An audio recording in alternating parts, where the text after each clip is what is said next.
প্রিয় শিক্ষার্থী বন্ধুরা, আজকে আমি যে বিষয়টি নিয়ে আলোচনা করব সেটা হচ্ছে কি আমাদের গত এক্সামগুলো কেমন গেল এবং আমাদের কোর্স থেকে কেমন কমন আসলো, আর কোন চ্যাপ্টারের কোন টপিক থেকে বেশি কোয়েশ্চেন আসলো এবং কোনটা ইম্পর্টেন্ট সেগুলো নিয়ে আজকে ডিসকাশন করব।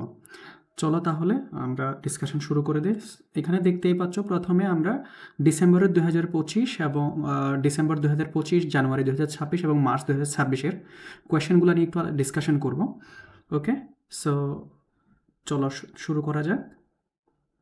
তো এখানে দেখতে পাচ্ছ মূলত আমরা এখানে যে টোটাল 144টা প্রশ্ন নিয়ে এখানে ডিসকাশন করা হবে এবং যেখানে তোমার 60টা কোয়েশ্চেন থাকবে। হচ্ছে যে কোয়েশ্চেনগুলো হচ্ছে খুবই ইম্পর্ট্যান্ট এবং হঠাৎ করে আসছে এরকম কিছু কোয়েশ্চেন থাকবে, ঠিক আছে। আর কোন জিনিসগুলো হচ্ছে কি হঠাৎ করে ড্রপ হয়ে গেছে, কোন টপিকগুলো থেকে কোয়েশ্চেন ড্রপ হচ্ছে, আবার হচ্ছে কি তোমার কোন ফর্মুলাগুলো বেশি ইম্পর্ট্যান্ট সেগুলো নিয়ে আলোচনা করবো, আর হচ্ছে কি কোন মডিউলগুলো বুস্ট মডিউল, হ্যাঁ, এবং মার্চে আসে নাই বাট তোমার জানুয়ারি এবং হচ্ছে কি ডিসেম্বরে আসছে, সেগুলো নিয়ে ডিসকাশন করব। আচ্ছা, তো এইখানে দেখতে পাচ্ছ মূলত মেকানিক্স। আমরা জানি আমাদের ফিজিক্সে সিএসসি সিলেবাস অনুযায়ী টোটাল 5টা মডিউল আছে, যেখানে মেকানিক্স আছে, ইলেকট্রোম্যাগনেটিজম আছে, থার্মোডাইনামিক্স অ্যান্ড অপটিক্স অ্যান্ড হচ্ছে কি তোমার মডার্ন ফিজিক্স আছে।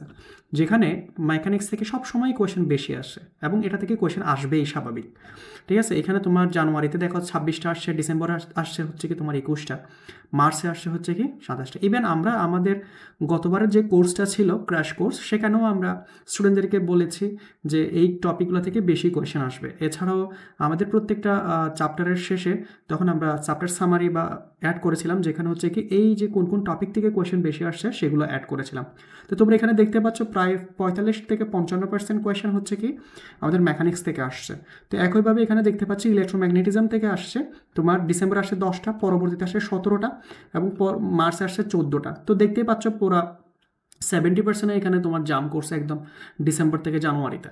তারপরে এখানে তুমি দেখতে পাচ্ছ থার্মোডাইনামিক্স থেকে অলওয়েজ 2টা বা 3টা কোয়েশ্চেন থাকেই, তো প্রত্যেকটাতে এখানে 2টা করে কোয়েশ্চেন ছিল। এখানে মার্চে আরও বেশি কোয়েশ্চেন ছিল আসলে, কিছু কোয়েশ্চেন হচ্ছে রিড করা হয় নাই। তারপরে তোমার এখানে অপটিক্স থেকে 2টা কোয়েশ্চেন আসছে, দুইটা কোয়েশ্চেন আসছে দেখতেই পাচ্ছ, হ্যাঁ। এবং এইখানে দেখতে পাচ্ছ মডার্ন ফিজিক্স থেকে আসছে দুইটা এবং এইবারে মডার্ন ফিজিক্স থেকে তেমন কোনো কোয়েশ্চেন ছিল না বললেই চলে। আচ্ছা, তো এখন আমরা দেখব মেকানিক্স থেকে কেমনে আসল জিনিসগুলো আসলে খুঁজে বের করা যায়। আচ্ছা, তো এখানে দেখতেছো যে মেকানিক্সের প্রিফল যেটা ছিল মুক্ত পড়ন্ত বস্তুর ক্ষেত্রে বা মুক্তভাবে পড়ন্ত বস্তুর ক্ষেত্রে ডিসেম্বরে ছিল 4টা, জানুয়ারি আর মার্চে ছিল তোমার দুইটা করে কোয়েশ্চেন। এরপরে সার্কুলার মোশন থেকে ডিসেম্বরে তেমন একটা কোয়েশ্চেন ছিল না, কিন্তু জানুয়ারি এবং মার্চে হচ্ছে কি আমরা দেখতে পাচ্ছি সমান সমান কোয়েশ্চেন চলে আসছে। কিন্তু ওয়ার্ক অ্যান্ড এনার্জি থেকে তুমি দেখো একদম অলওয়েজ এটা টপে ছিল বলা যায় এবং এখান থেকে বেশি কোয়েশ্চেন আসে। এরপর হচ্ছে কি তোমার এখানে সিম্পল হারমোনিক মোশন আছে, ওয়েভস আছে, এগুলা থেকেই কোয়েশ্চেন দিন দিন কিন্তু বৃদ্ধি পাচ্ছে। সো এখানে আমরা বলতে পারি যে ফ্রি ফল থেকে প্রায় তোমার 50% প্রশ্ন ড্রপ হয়ে গেছে। সার্কুলার মোশনে দেখতে পাচ্ছি হচ্ছে কি কোয়েশ্চেন এটা একদম তোমার 0 থেকে 3ই চলে আসছে, 3টা কোয়েশ্চেন আসছে। এরপর ওয়ার্ক এনার্জিতে এটা তো অলওয়েজ বেশি কোয়েশ্চেন আসতেছেই।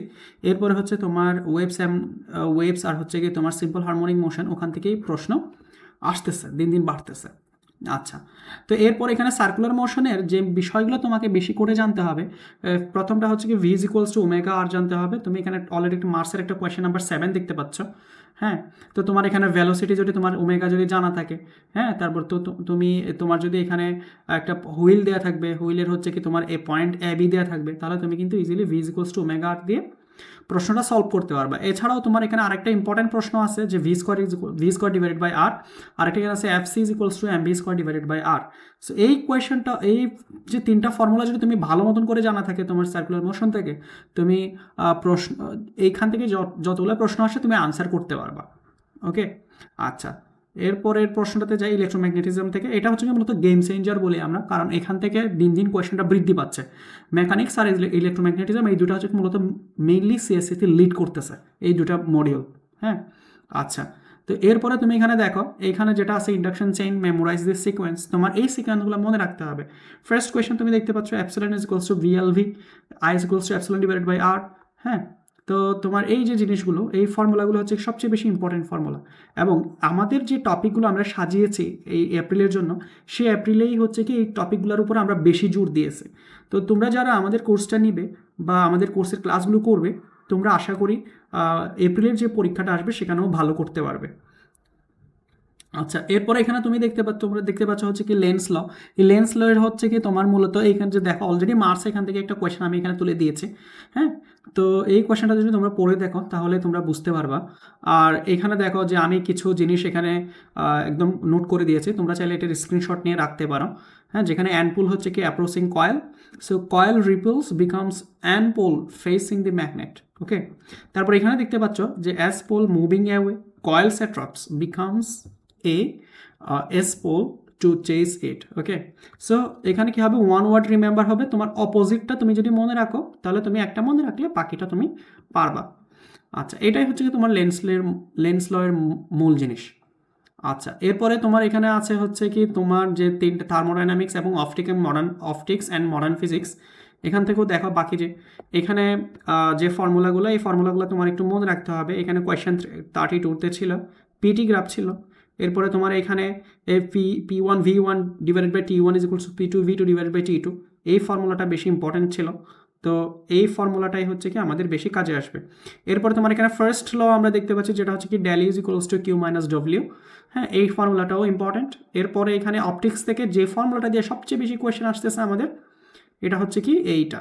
হ্যাঁ, ইভেন কোয়েশ্চেন নাম্বার 16 ছিল তোমার মার্চের 16 নাম্বার কোয়েশ্চেন কিন্তু এখান থেকে আসছে। আর একটা ভালো কথা সেটা হচ্ছে কি আমরা আমাদের এপ্রিলের যে কোর্সটা সাজাচ্ছি সেখানে মার্চের যে কোয়েশ্চেনগুলো আসে সেগুলো অ্যাড করে দিয়েছি টপিক ওয়াইজ। সো তোমরা যারা কোর্সটা নেবা তোমরা এই আপডেটেড কোয়েশ্চেনগুলো সেখানে দেখতে পারবা। এরপর এখানে n1 sin θ 1 is equals two n2 sin θ 2, এটা খুবই ইম্পর্টেন্ট এবং ইভেন আমরা এটা আমাদের স্কুল কলেজে 9-10 আমরা পড়ে আসছি। হ্যাঁ, এরপরে তোমরা এখানে দেখতে পাচ্ছ আরেকটা ফর্মুলা আছে যেটা হচ্ছে কি n1 n1 greater than n2 and theta greater than theta C. হ্যাঁ, এখানে আমরা দেখতে পাচ্ছি একটা ক্রান্তি কোণ আছে। হ্যাঁ, এই যে এই টপিকগুলো, এই প্রশ্নগুলো খুবই ইম্পর্টেন্ট। এরপরে মডার্ন ফিজিক্স থেকে তুমি এখানে দেখতে পাবা হচ্ছে কি এই যে ফর্মুলা বা এই মানগুলো তোমার মনে রাখতে হবে। হ্যাঁ, এই জিনিসগুলো তোমাকে এই যে স্পেকট্রাল লাইন্স, এই জিনিসগুলো তোমাকে মনে রাখতে হবে। আরেকটা জিনিস হচ্ছে কি তোমরা সবসময় যখন পড়ালেখা করবা সিএসসি এর জন্য তোমরা টপিকগুলো আমরা যেহেতু বাংলায় পড়ে আসি, ইংলিশে একটু পড়ার চেষ্টা করবা, কারণ ইংলিশটাই হচ্ছে কি তোমার ওখানে এসে ইংলিশে কোয়েশ্চেন আসবে। সো তুমি ওখানে গিয়ে ট্রান্সলেট করার সুযোগ পাবা না।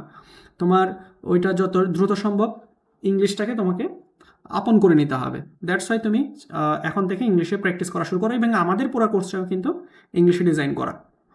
আচ্ছা, এছাড়াও আমাদের বাংলা কোর্স আছে, বাট বাংলা কোর্স থাকলেও আমাদের কন্টেন্টগুলো থাকবে ইংলিশে, সেক্ষেত্রে তোমার এটা সিএসসিতে সহায়ক ভূমিকা পালন করবে। এরপরে তুমি দেখতে পাচ্ছ এখানে মেকানিক্সতে অলরেডি 24 থেকে 26টা মতো কোয়েশ্চেন থাকতেছে, ইলেকট্রোম্যাগনেটিজম থেকে তোমার 15 থেকে 17টা কোয়েশ্চেন থাকতেছে। হ্যাঁ, থার্মোডাইনামিক্স থেকে থাকতেছে দুইটা করে কোয়েশ্চেন। সো এই টোটাল হচ্ছে 48 কোয়েশ্চেন। এখানে পাশে যে গ্রাফটা আছে এই গ্রাফে তুমি মডিউল ওয়াইজ সবচেয়ে বেশি কোয়েশ্চেন আসছে মেকানিক্স থেকে। সো মেকানিক্সের প্রত্যেকটা টপিক লাইন বাই লাইন তোমাকে পড়তে হবে এমসিকিউর জন্য। হ্যাঁ, এরপর হচ্ছে কি ইলেকট্রোম্যাগনেটিজমে আছে তোমার, এটাও খুব ইম্পর্টেন্ট, দিন দিন কোয়েশ্চেনটা বৃদ্ধি পাইতেছে। থার্মোডাইনামিক্স, অপটিক্স, মডার্ন ফিজিক্সে তেমন একটা কোয়েশ্চেন আসতেছে না, বাট এটা ইম্পর্টেন্ট, এটা কখন আসে বলা যায় না, কারণ সিএসসিতে এমন হচ্ছে কি কোন একটা টপিক হঠাৎ করে ব্যানিশ হচ্ছে, আবার কোনো একটা টপিক হঠাৎ করে নতুন করে আসতেছে। সো এটা খুবই ইম্পর্টেন্ট। কেমন? আচ্ছা, তো তোমার এখানে তুমি যদি 90% মার্ক তুলতে চাও তোমাকে 3টে স্টেপ অবশ্যই ফলো করতে হবে। সে 3টে স্টেপ নিয়ে এখন একটু দেখি।